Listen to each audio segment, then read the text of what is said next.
Bonjour, bonjour à toutes et à tous, bienvenue sur ce temps de parole. Notre invité n'est autre que M'Kolo Menti, le premier adjoint à la ville de Mamoudzou. M'Kolo Menti, bonjour. Bonjour Patrick. Merci d'avoir accepté notre invitation. Alors, on y a droit tous les ans. Tous les ans, c'est la grande opération de nettoyage de Mamoudzou. Plus de 160 associations, un budget qui, jusqu'à maintenant, était un budget important. Si mes informations sont justes, l'année dernière, on tournait à plus de 200 000 euros de budget. Cette année, on est à 74 000 euros, si mes informations sont justes. Comment vous l'expliquez? Ça veut dire quoi? Que les gens se sentent de moins en moins concernés par cette grande opération de nettoyage qui devra commencer le 4 novembre. 4 novembre, oui, c'est Ouais. ça. Bonjour à tous. Tu sais, Patrick, Ouais. on peut se tutoyer. C'est pas Bien un sûr, problème. il n'y a pas de problème. Donc, Tout le monde non, peut mais tutoyer. ça fait longtemps ça fait 10 ans. Là, cette année, on fête nos 10 ans de l'opération Urahaf Naunono. Ouais. Donc, on s'est rendu compte que, ouais, vous avez les images, Ouais. on s'est rendu compte qu'une journée sur 365 jours, c'est pas suffisant. Donc, on s'est dit, bah, écoutez, on va changer de mode. Ouais. On va faire pendant tout le mois de novembre, donc l'opération Novembre Vert, a fait qu'on puisse sensibiliser le maximum des gens. Alors, tu as dit tout à l'heure que, effectivement, le budget, on est passé de 445 000 euros environ en 2013 Ouais. à 74 000 euros aujourd'hui. Avec un passage à 200 et quelques mille euros l'année dernière. L'année dernière, à un peu plus de 200 000 euros. Ouais. Effectivement, parce que on a déjà acquis un certain nombre de matériel. Donc, à partir du moment où on a déjà investi sur un certain nombre de matériel, donc forcément, le budget diminue. De toute façon, on n'a pas le choix aujourd'hui avec les temps qui courent, avec les problèmes financiers que toutes les communes ont aujourd'hui. On se doit de faire bien, mais d'une manière efficace. Efficace, ça veut dire quoi? C'est-à-dire impliquer l'ensemble de la population de Mayotte. C'est-à-dire, ce n'est pas forcément vous et moi, mais ma grand-mère qui est chez elle, on doit lui dire, mais ma grand-mère, quand tu fais quelque chose, quand tu fais tes bananes, il faudrait que tes détritus, tu les mettes à tel endroit, et ainsi de suite. Quand tu as des jeunes qui font la fête dans un parc quelconque, pas à Mainti ou ailleurs, il faut qu'ils soient capables, il faut qu'ils soient conscients que ces déchets-là, il faudra qu'ils les mettent quelque part et qu'on puisse les valoriser. On met énormément d'argent, Patrick, dans la propriété urbaine, énormément d'argent. Bon, c'est vrai qu'il y a eu des efforts, on l'a tous reconnu, y compris sur cette antenne. C'est vrai qu'on reconnaît que du côté de la ville de Mamoudzou, parce que vous êtes premier adjoint à la ville de Mamoudzou, il y a du mieux en termes de propreté. Mais c'est juste du mieux. On va se contenter déjà de ça. Mais il y a quand on voit dans quel état, on a des images, on a des photos, je ne sais pas si derrière on peut nous montrer les autres photos, mais c'est dans un état lamentable. Et alors, je ne sais pas si ça vient de... Regardez ça. Quand on voit ça, on se dit, mais c'est pas possible. Écoutez, vous savez, il y a 3 mois, Ouais. moi et monsieur le maire et l'ensemble de l'équipe municipale, Oui. on a sillonné tous les villages de Mayotte, tous les quartiers de Mayotte, pour prêcher la bonne nouvelle, en disant, voilà, faisons l'effort de faire en sorte que nos déchets, on ne les mette pas n'importe où. Malheureusement, effectivement, j'ai l'impression, moi, à titre personnel, puisque c'est moi qui menais le projet, arrivé à la fin de cette opération-là, des sensibilisations, on se rend compte que les gens ne sont plus, ils n'entendent pas, ils n'écoutent pas. Et on dirait qu'il y a une certaine frange de la population qui ne suit pas forcément, qui n'entend pas ce qu'on dit. Mais pourquoi Pourquoi selon vous, pourquoi?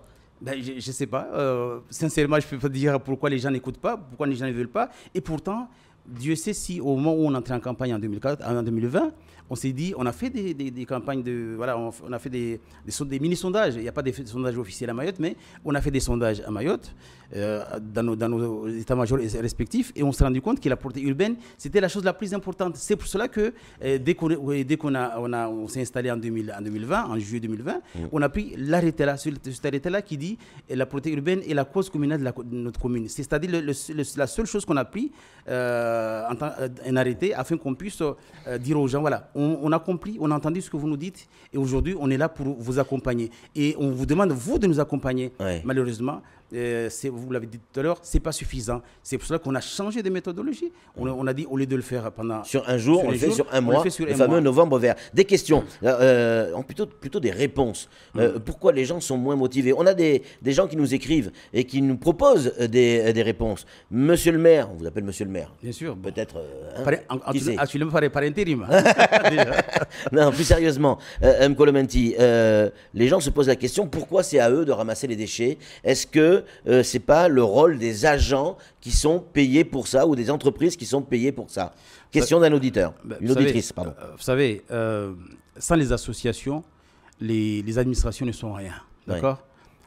On a compris ça, c'est pour cela qu'on a conventionné un certain nombre d'associations aujourd'hui dans la commune de Mamoudzou afin de nous accompagner sur la propriété urbaine. 160, c'est pas rien. Alors, non, il y a 160 associations recensées dans la commune, mais on a conventionné 12 voilà, sur la propreté. Sur la propreté, sur l'environnement d'une manière générale, afin de nous accompagner. Parce que, vous savez, si on doit mettre, là aujourd'hui on met entre 12, bientôt 14 millions d'euros sur la propreté urbaine d'une manière générale.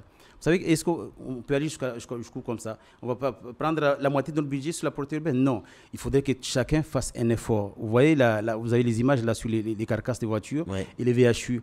On fait un travail monstrueux avec l'État, avec les associations, avec un certain nombre de partenaires, on va dire, économiques, afin de résoudre ça. Mais le problème, c'est qu'à chaque fois qu'on sort des carcasses de véhicules, des VHU, eh bien, le lendemain, ça revient. Il y en a une autre. Automatiquement.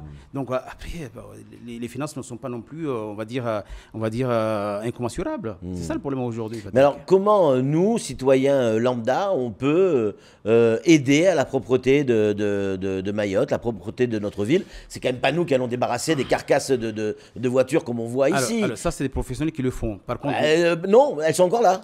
Ils ne le font pas. Non, mais c'est ce que j'ai dit. Il faut qu'on paye. Les associations ou les entreprises qui doivent le faire, il faut qu'on paye. Je vous dis, on a sorti des milliers déjà, quasiment 1500 voitures qu'on a déjà enlevées de la voie publique. Malheureusement, à chaque fois que tu reviens, il y en a autant. C'est ça le problème aujourd'hui. Donc, malheureusement, j'ai dit tout à l'heure, le budget n'est pas conséquent. On peut pas non plus. Par contre, là justement, on rentre dans le vif du sujet. Donc, on demande à la population de venir à partir du 4 novembre. On va commencer par le canton 3. C'est-à-dire, on va demander à la population de venir nous aider.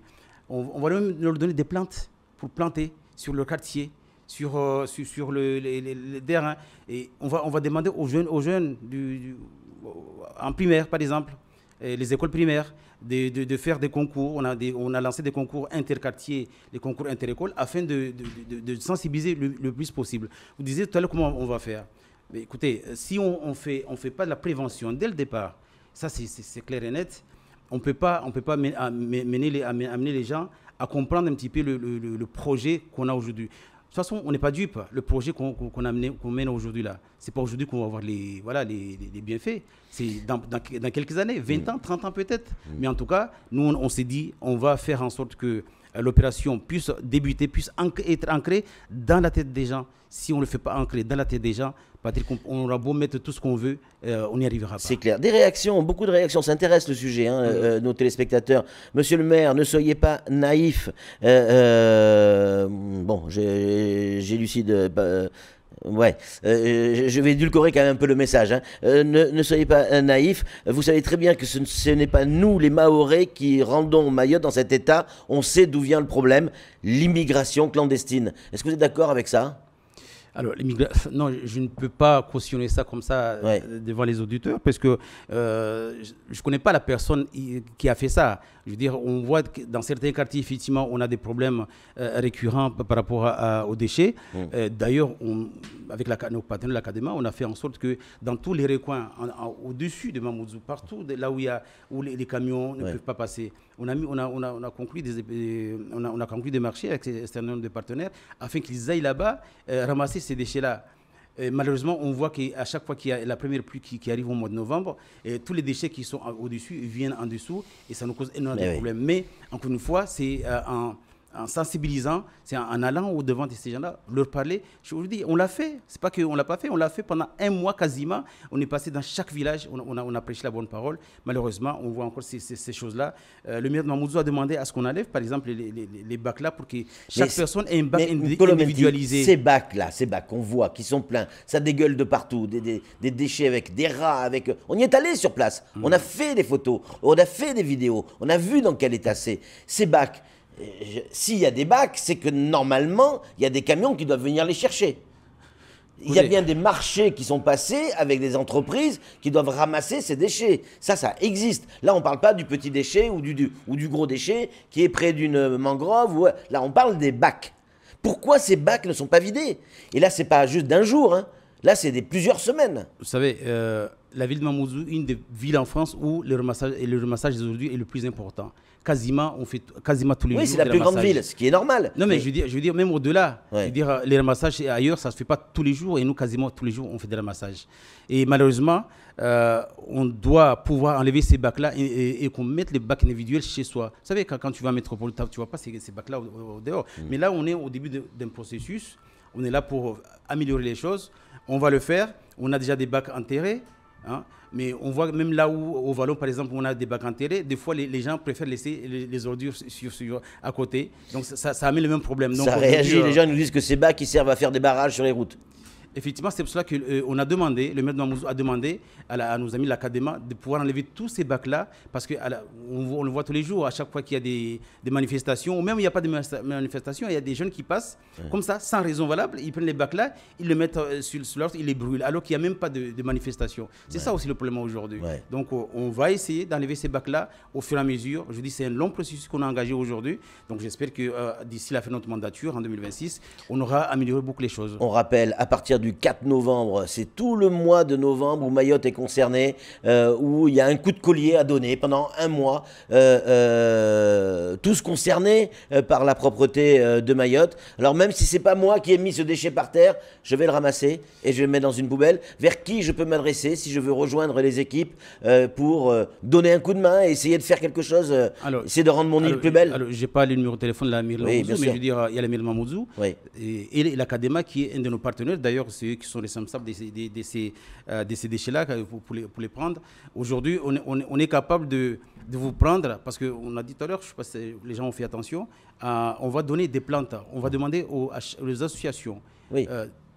3 plantes par personne, par exemple. Plutôt les primaires, vous avez dit qu'ils vont planter. Les primaires, non, mais il y a les primaires, il y a aussi les gens là-bas. Tu peux venir, Patrick, si toi tu es au canton 1, c'est ça, samedi du 10 novembre, par exemple, tu viens, tu prends tes arbres, tu vas planter chez toi ici pour embellir ton studio, par exemple. Ça, c'est des choses qui sont simples, qui paraissent simples, parce qu'on a une pépinière autonome, où on peut donner des milliers d'arbres afin qu'on puisse, d'ici 2-3 ans, qu'on voit que les choses ont changé. Mais la chose qui doit changer aujourd'hui, je suis d'accord avec toi, ce sont ces bacs à ordures-là. Parce que mais le problème, c'est que même si on les enlève, même si on les enlève, même si on les enlève, là, tu vois, par exemple, les bacs à ordures à rats, mais ça peut être juste des détritus qui sont apposés à même le sol.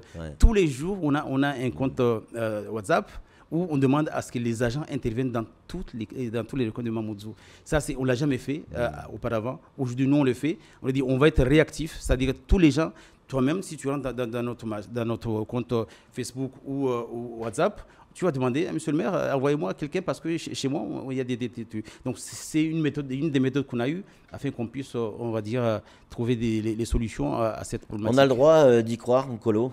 On a le droit d'y croire et de se dire qu'un de ces quatre, on aura une ville propre, on aura un chef-lieu nickel, on sera l'exemple pour toutes les autres communes. Est-ce qu'on va y arriver? Et si oui, dans combien de temps? Je ne peux pas dire dans combien de temps ça se fera, Patrick, mais en tout cas, nous, on a amorcé la chose. On espère que d'ici 2025-2026, on aura beaucoup de visibilité par rapport à cette Vous savez que je ne sais plus qui a dit que espérer, c'est se donner la possibilité de ne pas y arriver. Hein. Je suis d'accord avec toi. Je suis d'accord avec toi. En tout cas, si on ne fait rien aujourd'hui, vous savez, on a l'impression qu'on ne fait rien. Disons-nous les choses très, très claires. On a l'impression qu'on ne fait rien. Bon, ça, c'est pas complètement vrai. Ça, on peut en témoigner. Non, mais oui, il y a des gens qui disent, mais qu'est-ce que vous foutez? Enfin, voilà. Donc, vous savez que si on ne faisait pas ce qu'on fait aujourd'hui, Mamoudzou ne serait plus vivable. Je veux dire, ça serait multiplié par 15, 20, c'est pas normal. Mais je suis d'accord avec toi, on doit pouvoir augmenter la cadence et les ramassages, trouver des solutions innovantes afin qu'on puisse effectivement, on va dire, éradiquer cette prolifération, excusez-moi, de ces déchets diffus et non diffus qu'on trouve partout dans... En tout cas, merci beaucoup Nkolo Menti d'être venu sur ce plateau. On rappelle, cette opération démarre le 4 novembre. Rapprochez-vous de la mairie de Mamoudzou, de l'Académie. Il y a une place pour vous. Vous pouvez récupérer des arbres pour les planter chez vous. là, autour de chez vous. Il n'y a aucun problème. Pas obligé de les suivre. Une association, ces arbres sont gratuits, on est bien d'accord. Sont offerts. Donc, et puis, on a besoin de planter à Mayotte. Clairement, on a besoin de planter. On parle de la problématique de l'eau. Ça en fait partie. Avoir des arbres, ça retient. Ça retient la terre, en tout cas. Vous savez, on a même innové cette année, c'est qu'on va faire aussi les mangroves. Parce que vous savez que les mangroves, c'est quand même un des patrimoines de Mayotte. Les poissons viennent se nourrir dans ces mangroves-là. Et on voit énormément de déchets plastiques, des pneus de voitures, des batteries, tout ça. Et on s'est dit, on va aussi s'attaquer à ces mangroves. Merci. Une fois avec nos partenaires de l'Académa et du CIDEVAM. D'ailleurs, je n'ai pas dit un mot pour la CIDEVAM, mais effectivement, ils ont aussi cette opération Novembre Vert. Et on va pouvoir le faire ensemble. On va être dans les médias, pas peut-être aujourd'hui, parce qu'on a c'est un commencement, mais dans d'autres... Mais vous reviendrez d'ici le milieu de novembre et fin novembre. Exactement. Les deux, faire un point d'étape et un bilan à la fin sur Kwasi. Merci en tout cas d'être venu. C'est tout pour ce temps de parole. Tout de suite, la suite de nos programmes.